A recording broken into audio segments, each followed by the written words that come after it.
Welcome to Pretty Lies and Alibis.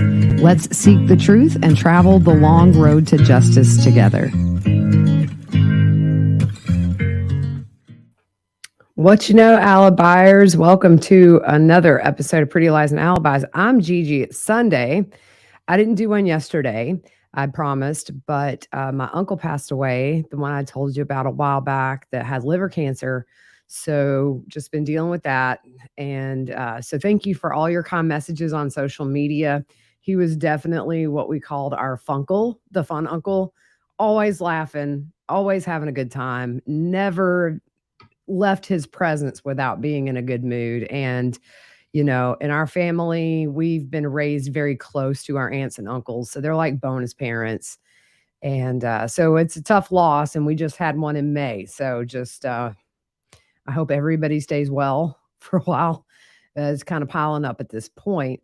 And it's really hard to see my dad go through this. They were super close their whole life, best friends. And in fact, my dad got there yesterday and came in and kissed him on his forehead. And about 3 minutes later, he passed. So I think he was waiting on my dad. We're going to go spend some time over there today with family. But I wanted to get this in because I'm better when I'm busy. That's just how I roll. First off, big thank you to Stephen, Sylvia, April, Margaret, Bama Sunshine, and Lori for the donations. Really appreciate you. And our music fact of the day. So the band Toto, who I think has a ton of amazing, amazing hits. One of their most popular is Africa. This is really cool. I didn't know this. It's constantly playing in a secret desert location. There was an African artist named Max Seidentoft. I think I got that wrong, but he created a sound installation that includes solar panels to play Africa by Toto endlessly. So anyways, all right. Before we get started with this Netflix Sins of Our Mother episode 1, I want to make super clear all of these pictures in this slideshow to the left of where I am came from the Netflix documentary. I'm giving them credit for it. Don't want to get sued. So this episode 1, I haven't watched the rest of the series yet. I've only finished episode 1. But first off, can we just talk about the fact that there is zero mention of Stacey Cox, which is Melanie's mom and Lori's sister who died at a young age? Zero. She's not included in the family tree. She doesn't even come out of the mouth of her mother. I thought that was just shocking to me, honestly. Also, no mention of the infant that she had that died. None. And that just blew me away. So let's get into this. And I know a lot of our listeners actually don't have Netflix. So the other thing, as far as the slideshow goes, I don't think I can put this up on the drive. So if you do want to see the slideshow, you'll have to hop over to the YouTube channel. So this series opens up. The title of this, by the way, is The 144,000. And it opens up with the body cam footage of Charles meeting officers at his house that night, saying he can't get in touch with his kids. And then he tells them, she's threatened to murder me. It shows them kicking the door down. So then Colby comes in. He says, the cops knock at my door. Are JJ and Tylee there? He says, Tylee, my sister. So he calls Lori and she says, I don't know what to tell you right now. I'm going to take care of it all. I love you. Bye. He called one more time and her phone's dead. And then she sent that email. If you go back through the mega series, by the way, if you're listening to this because of the Netflix series, I've done a mega series on this case from day one. There's over 50 episodes that tell kind of the whole story in a timeline. It's a really good resource, I think, if you want to learn more about this case. She sent that email where she says, I can't tell you where we are, but know that we're safe. So then they play the jail call. It says, Colby says, I love you. That's why this is the hardest conversation I could ever have with anybody in my whole life. I would never have thought you would have done something like this. And Lori says, what is it that you think I've done? So Colby says that belief will take you to a different place if you think you have to do these things. And he says, my mom, because she's so deep in her belief, I think it just makes her harder to reach. And he says that she's still in fantasy land. Then we go over to Janice's house, and this is the first time she's spoken since the bodies were found. Also, her husband and Lori's dad, Barry, is on this, and I haven't seen him speak before this at all. I know he was asked to do some interviews for a book, and he asked for six figures. So I don't know what Netflix paid him if they paid him, but anyways. So Colby says my grandma is very defensive of her family, and they're showing Colby at his grandma's sitting down with a box of photos and things that have to do with Lori. And he said he was mad at his grandma for defending his mom, but he also realizes that she's very defensive of the people that she loves. Janice says that they're saving all of their pictures with Lori, but they don't really enjoy looking at them right now and that it's hard.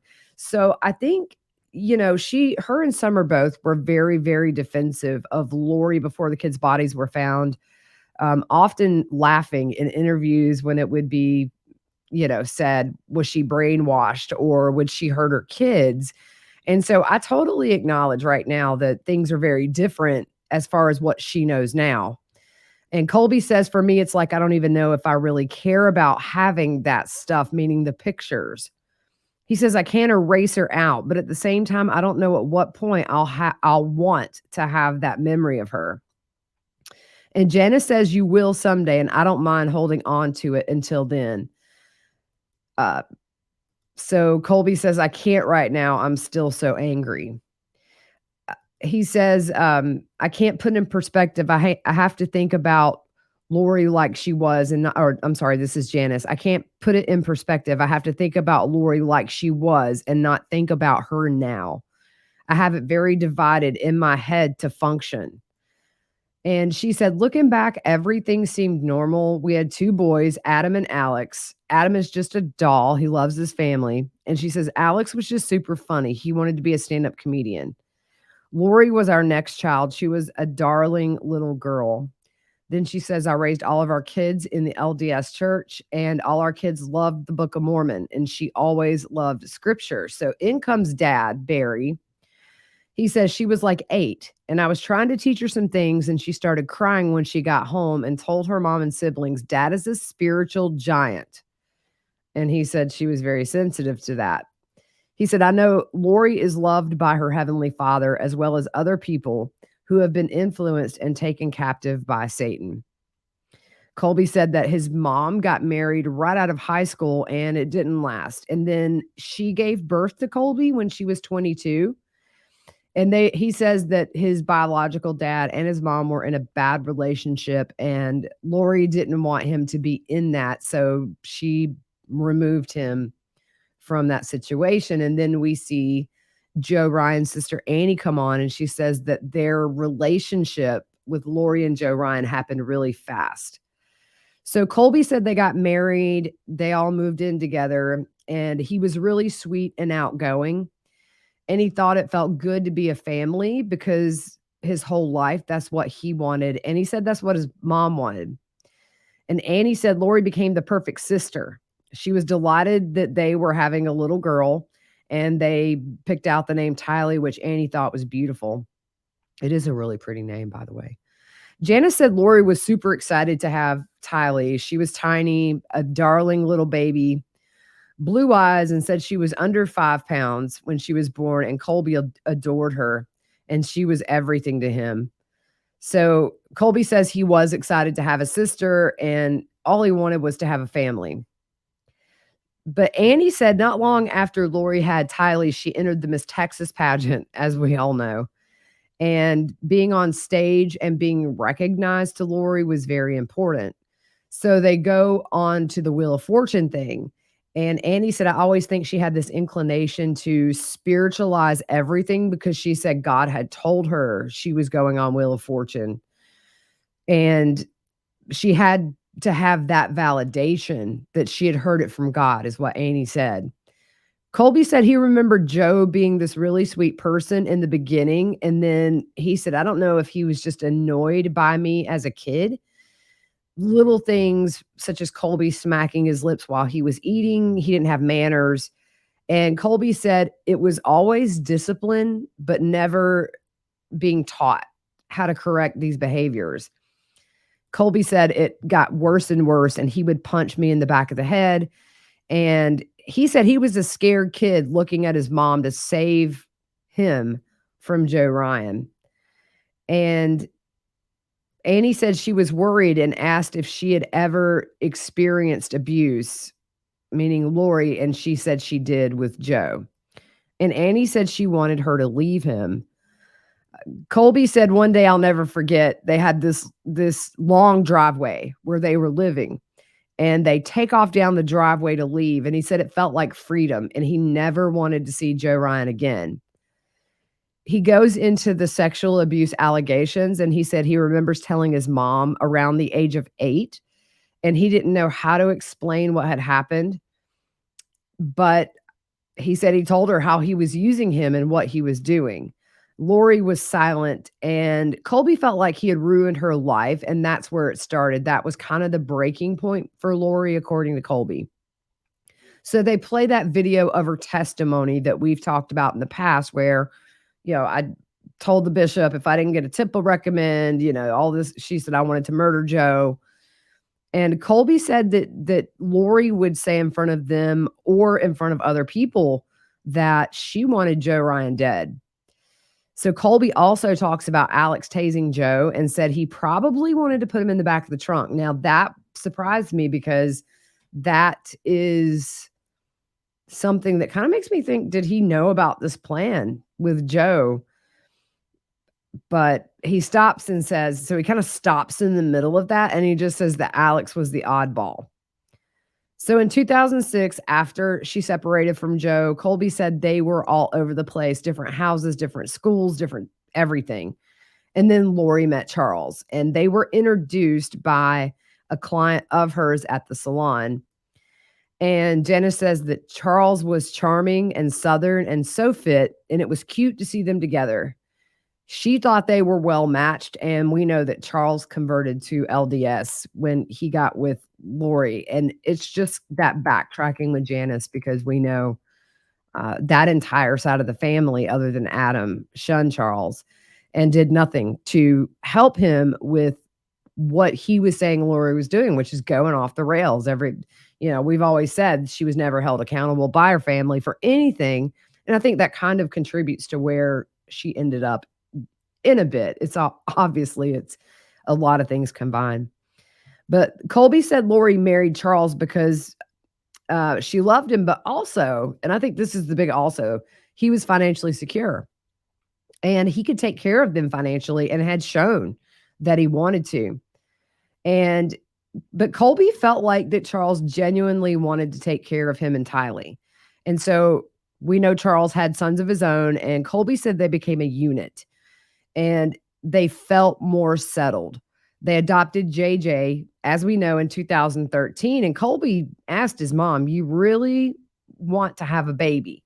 And he said he thought they were out of their minds. He knew that that JJ had autism and would struggle with some things throughout his life. But he said JJ was the one who made everyone else feel like they needed to be themselves.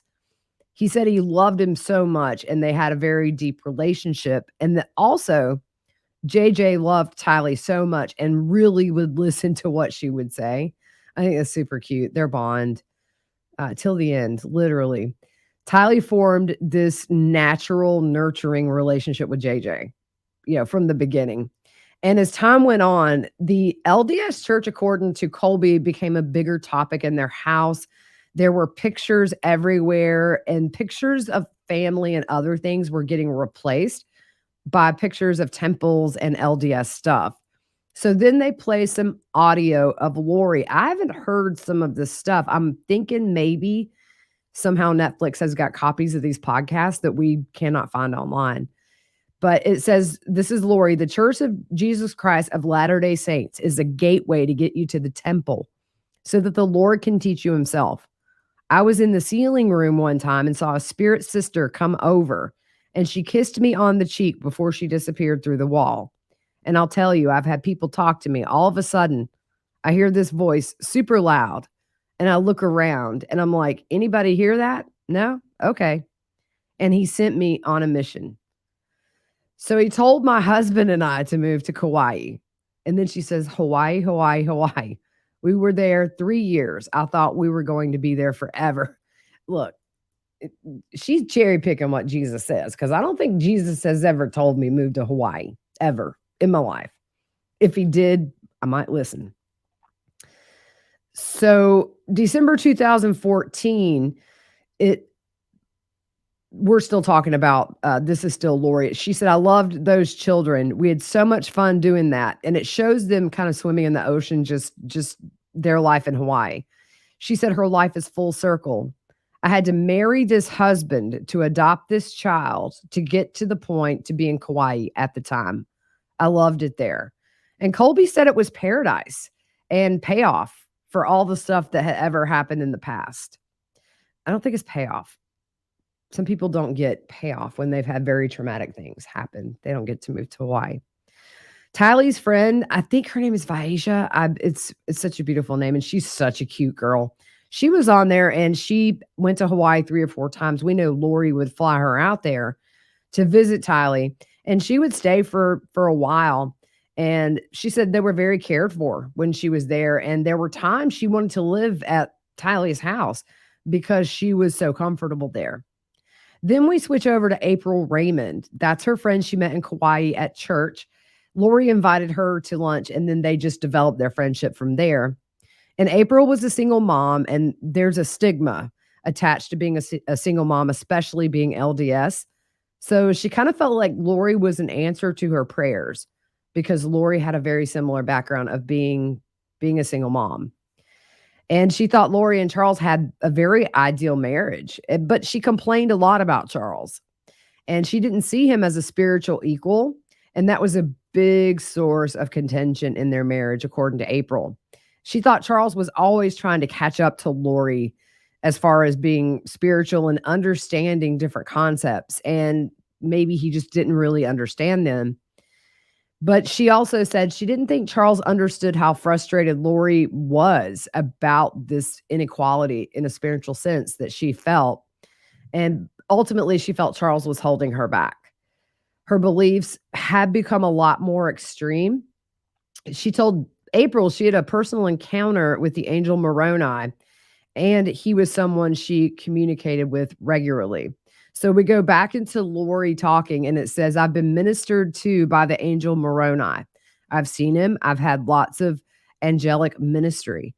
I no longer need to sleep very much because I'm woken up constantly by angels giving me instructions on things I can do to help further the Father's work.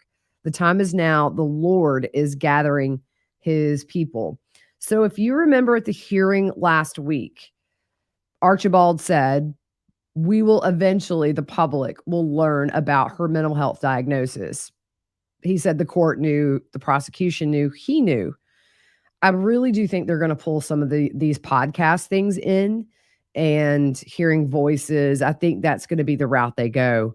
I think it's going to be something. They have stuff to work with. Look, I've always said, you know what you did was wrong when you go into a police station after your husband has been murdered by your brother and you give a full rehearsed story about self-defense. If she were truly incompetent when these murders happened or truly criminally insane, she would have said, hey, I killed Charles, or I didn't kill Charles. He was a demon. I killed Ned Schneider. Or at the welfare check, she wouldn't have given an elaborate story about JJ being in Arizona with Melanie Gibbs. She would have said he turned into a demon 3 days ago and I killed him.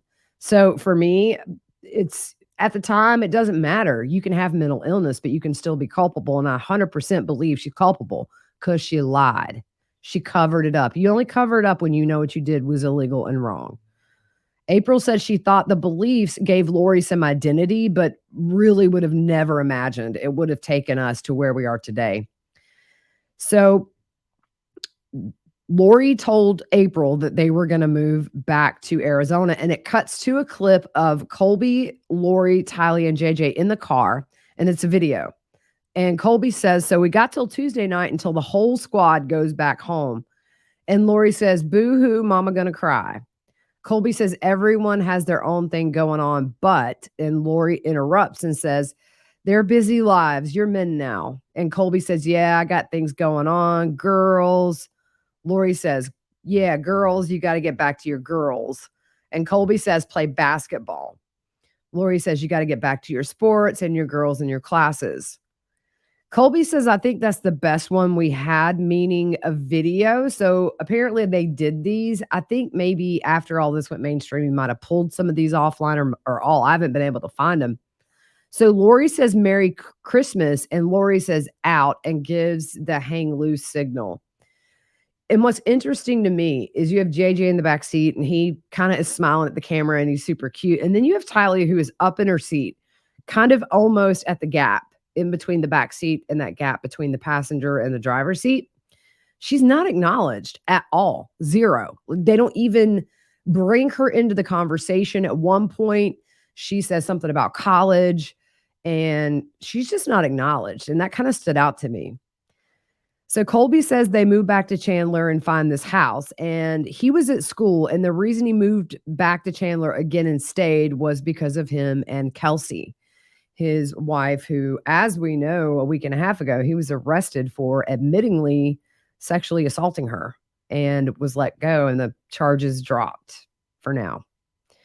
He says the first time he saw Kelsey was in their school gym. He said she was an emo girl with this blonde hair over her one eye. So Kelsey comes on and said Colby was friends with her brother. And technically she first met Colby in middle school. And finally he asked her out when they were both in college. So Colby went to a Christian church with Kelsey, and Lori was really mad about that. And Kelsey said Lori felt like she was taking Colby away from the LDS church. And she thought it was more about control than anything. And she said that Lori was really passive aggressive and that she would snake her way into things and manipulate things or make Colby feel bad. And she said Lori was always competing with her for Colby's love and attention. And Kelsey said she always had a very off feeling about Lori. And I think that makes a lot of sense. In the past, we've heard Colby say that Lori treated him more like a boyfriend than a son. And so you can see that whole mom monster-in-law when this marriage happened. I think it would be very easy to see Lori that way. So after they got engaged, Lori was acting really bizarre and would say off the wall things like, Jesus loves you, but he loves me most. But Colby and Kelsey got married, and she said the wedding was weird. She said they did pictures with her family, but when it came time to do pictures with Colby's family, Tylee was not there. Now, this has been something that's been talked about for a while, and they asked where Tylee is, and Lori said she was on a ski trip. So Colby says to this day, it breaks his heart that they don't have a family picture from his wedding with Tylee. And, we've always wondered what happened with that. And now we know that apparently it was that she was on a ski trip. So Colby thinks that Lori had an issue with Kelsey being the woman in his life at that point. And he said from that point on, everything became a problem. And Annie Cushing said there was a shift with Lori after Colby's wedding. And she said it was sad and a transition in how she talked about her religion, which was more focused on end times. And that Lori seemed genuinely frightened about it and said it's going to be scary. And we've heard this many times before where Lori says, sometimes I think it would be better to put the kids in a car and go off the side of the cliff and then to live through the end times. And Annie's like, no, let's not do that. Colby said at this point, too, she started stockpiling rice, beans, powdered milk, tents. And Colby said it was like, you're going to have to survive some kind of Walking Dead scenario at some point. So we get back to Lori's voice. And she says, we're gathered together as saints and as brothers and sisters preparing for the second coming of Christ. We want to be there together and we want to be there stronger together. So Janice says when they come back from Hawaii, Alex and Lori started listening to these podcasts together. And Alex would send these podcasts to Janice and tell her, you have to hear this, Mom. We also know that he had sent several people these podcasts and he would say, you have to hear this. Colby noticed that Alex was coming around a lot more often, and Lori actually seemed a lot happier when he was there. Back to April Raymond, she was trying to understand this new belief system Lori had, and she started telling her about the podcast group. It seems like her and Alex both were trying to bring anybody in to this podcast, alternate reality, religion, whatever wackadoodle stuff it is. But then April mentions Melanie Gibb, and then we have a voiceover. We are here with Lori and Melanie this morning on our podcast, Feel the Fire. We hope all can feel the fire, and thank you so much. Lori says we want everybody to feel the fire, the heavenly fire that you can be encompassed in his love. And Melanie said, that's right. Lori was wanting to feel some loin fire. Colby says him and Tylee talked a lot of times about all this stuff that Lori was getting into, talking about how it felt off to them. It felt weird. The way Lori would act and the way that Lori and Gibb would get a conversation going and then kind of slip away from everybody and start talking. So Janice says she started having a group of friends and they thought she's just being kind to some, she calls them off ducks.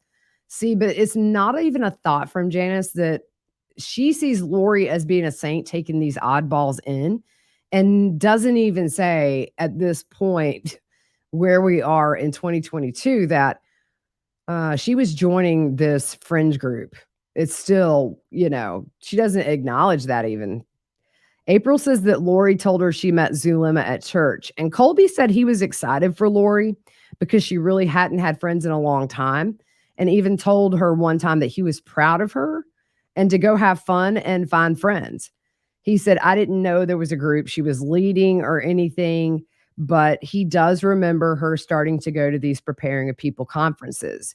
And so a clip comes in of a conference and a lady is announcing with Chad Daybell, one of our main speakers. So Chad, they show video and he says, I'm just very honored to be part of the conference. I've recently released my autobiography entitled Living on the Edge of Heaven, where I tell more about my 2 near-death experiences and how that prompted me to write my novels. Janice said it was called Preparing a People, and it was just a meeting. Lori wanted the family to go. And to me, kind of the impression I got is that maybe Janice did go to one. She didn't say she didn't go.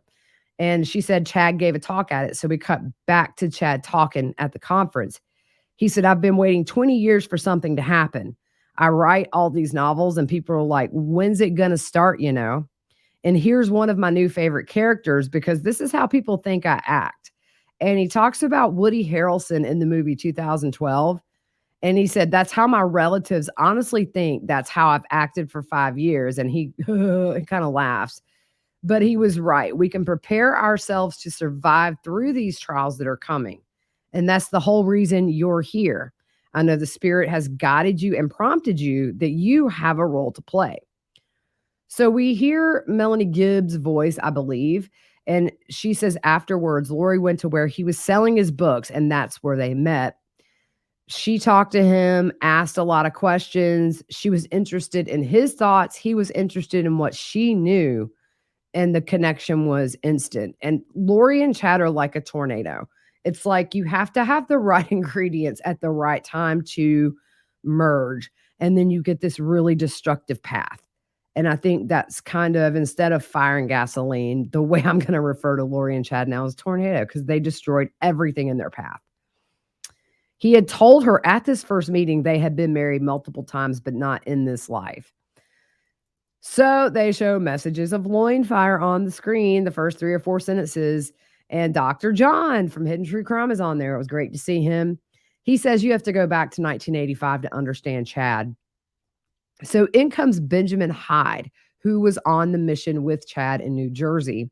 He said Chad was super successful in getting people baptized in the church because he was really easy to approach. And he had that quiet and gentle side about him. So when he gets back from the mission, Chad went cliff diving, as we know, and he said he could look beyond the veil and bring back visions of the future. And he thinks that gave him the power of being a prophet. That's what Dr. John was explaining. Benjamin said Tammy was definitely more lively than Chad, but they kind of balanced each other out. So Dr. John points out a really good thing, which is Chad marries the first woman he's dated, essentially. And there seemed to be a number of followers to his thinking in Rexburg. And I've heard that often in the past, that Rexburg did have a sizable group of people that bought into Chad's stuff. So they show interviews with Chad, and he tells a man he felt he should start his own publishing company. And here comes Julie Rowe, who harasses these people through text messages and dragons and everything else. She says, not only is she a woman who has prophetic gifts, she said she's public about it, which is shunned in the LDS church. She said, the truth is most of us on the planet have past lives. There are some people that this is their first life as a mortal being, but most of us have had at least one other life. And she said she's had several. She does believe we are in the final days before Christ comes. And Chad published the first 5 books that she wrote. So after he published that first book, she met Chad and Tammy. And it seems like she really got close to the family, all the family. She said Chad was dorky. He had a haircut, dad jeans. We've seen that. Cheap tennis shoes and cheap plaid shirts. She said he had spiritual gifts, and the people they met, he would say he could label these people with a number system on how many past lives they had had. She said Chad was really trying to box people in, but it's not a ranking system. And she said the Lord doesn't rank people. That's where Chad got it wrong. She said, and it's like the angel and the devil on your shoulder. And then the more spiritual gifts you get, you're aware or open to, the trickier Satan gets. So Dr. John just says that Chad thought there would be this big apocalypse and the righteous would survive. There were 144,000 chosen ones who would be saved, and they would ride out the storm until New Jerusalem was established to carry on God's mission forever. So Chad's voice comes in and he says, when my family decided to move from Springville to Rexburg, people thought we were crazy. Someday after the earthquake happens in Rexburg, Little Rexburg will become the headquarters of the church temporarily. The Lord will protect us and have shields over the camp, literal invisibility. Can I just say he got that from Harry Potter? Because in the final scene in the Battle of Hogwarts, all the witches and wizards put the shield over Hogwarts. Eventually, the bad guys tear it down. And then, but a couple of times there's shields put over things. See, he was obsessed with Potter. He was a Potterhead. Chad thought that place was Rexburg. Dr. John said it's supposed to be Christ who comes in to lead, but Chad was convinced it was him. And Dr. John made an amazing point. Chad thought of his books as actual scripture. I mean, and that is really, really true. And that he essentially wanted to piggyback a new religion on Mormonism. So when Lori starts reading these books, she takes them as literal, not fiction, almost like scripture. April said Lori never gave any hints it was more than professional the first time she mentioned Chad to her. And Janice said Lori and Chad were not on her radar as far as being a couple, but she did acknowledge after she met Chad, she changed. So we have a voiceover with Lori where she says, we're here with Chad Daybell on our Feeling the Fire podcast. And she says, Chad, hi. You can tell he's remote on the phone, phoning in. He says, hello, glad to be on the podcast with you. Why don't you start your first experience with Jesus? So Lori says, why don't you start your first experience with Jesus? You were like his friend and you were like talking with him. Oh boy. And Chad says, yeah, what he did was show me some scenes of future events, and there were major tribulations in the world. Much of the world was in chaos, but he was organizing his people to build his new Jerusalem. Y'all, Chad thinks he had actual conversations with Jesus. Oh boy. April said Lori told her Charles was already dead and a demon was in him, and that Lori said she was expecting a call any day that Charles was dead. So Colby goes into the separation with Charles and says his mom told him that she found out Charles had been cheating for years. Every time he goes to California, he had been secretly spending money on these women. And Colby said he called Charles and he was freaking out, saying she's out of her mind and this isn't your mom. And Colby said he was like, "You sound more crazy than you're saying she is." And at the time, he looked like a guilty person freaking out because they'd been caught. So Colby says he just stopped talking to Charles. And you see, after everything Charles did for Colby, which was essentially keep the kid up for a very long time, even as a grown man, Colby just drops him and doesn't even acknowledge. But here's the thing, a few scenes prior, Colby says that him and Tylee would have conversations about, isn't this weird? Isn't this odd? So having that base knowledge of seeing that things are odd with your mom, and then does it not click that maybe Charles knows a little bit more than you do? Because at this point, Colby's not living with Charles and Lori. Zach Cox is, but Colby's not. I just think the way that he dropped Charles was so sad. They all did. And Janice can sit and say he was charming and Southern, but none of them even gave him a second to listen to what he had to say. Colby says he emails the whole family saying she's crazy. And Colby thought that was annoying. And he thought this was between the two of them. And he needed to Charles needed to quit bringing the whole family into the drama. And they show a little teeny tiny snippet of an email. And it's the one where Charles says she calls her own daughter, I believe it's a dark spirit. I don't know off the top of my head. But Janice said Charles was saying Lori thought she was a superior being and she knew things they didn't. But that's what everybody says when you're trying to say you're crazy. You know, you think you're God. She said, I didn't buy Charles' story. I don't know many people who thought they were God or said they were God when they were, yeah.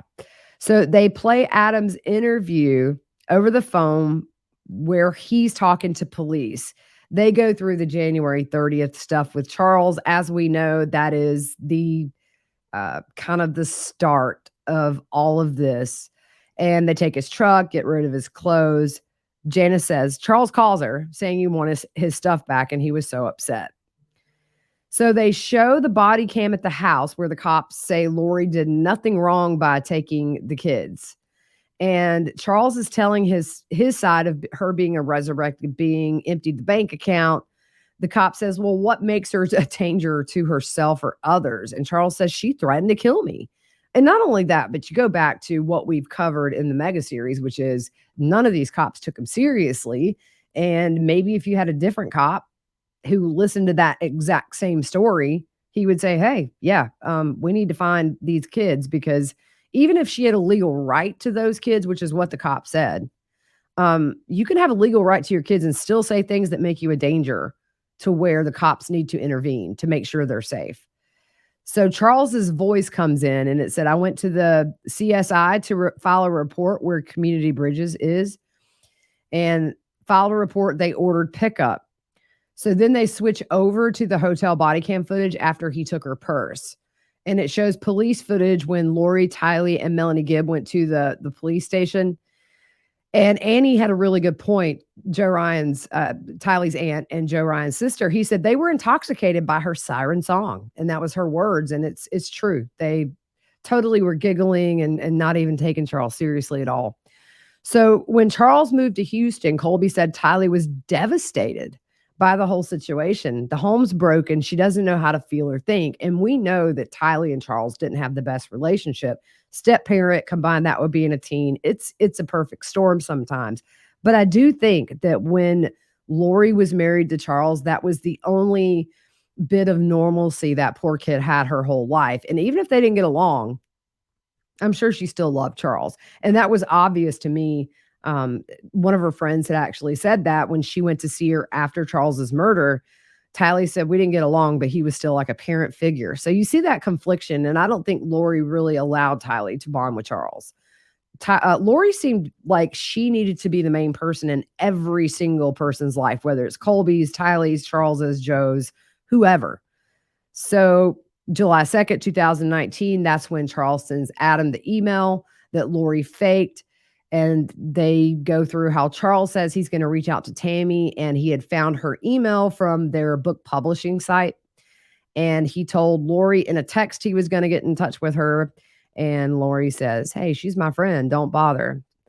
Then they show the text of Lori saying, "Stay close to me," and that kind of thing. So July 11th, they show the text from Charles to Adam. Alex is here, and then they play the 911 call. So that's the end of episode 1. Not a whole lot if you've listened to the mega series or followed the case for a very long time that you've learned, but also at the same time, you do get a new perspective from Colby and from Janice, and then we hear from Chad's mission partner, and Dr. John throws in some really, really good points, and you've got Annie who nails Lori, from the very beginning, a lot like Kay, realizes she's off her rocker really early. So it's very interesting. This is so I think in this first episode, going back to the fact that they did not name Stacy at all just blew my mind. I just can't get over it. It's like she's just not a part of never was a part of their family, even though she died in adulthood with a young child. But as far as we have heard, they didn't come back from Hawaii to make her arrangements. So there you go. Anyways, I have not watched episode 2 or 3. We've got some things family-wise coming on in the next couple of days. Tomorrow, I do plan to watch the Wagner trial, make notes on that. Didn't do an episode on that Friday, mainly because it was all about ballistics and blood spatter. And since the judge ruled that no crime scene photos would be shown, it was all very repetitive and technical as far as just where they found the casings. I will put up a graphic on tomorrow's episode where it shows like Chris Sr. when he was shot. There was a recliner, it seems, right when you came in the door. It looks like he was running around that recliner, maybe to duck behind it because the shell casings went kind of in a semicircle. But anyway, all right. So I'm going to watch part 2 at some point, and I will throw in an episode about that. But in the meantime, you guys have an amazing rest of your Sunday, and we'll see you soon.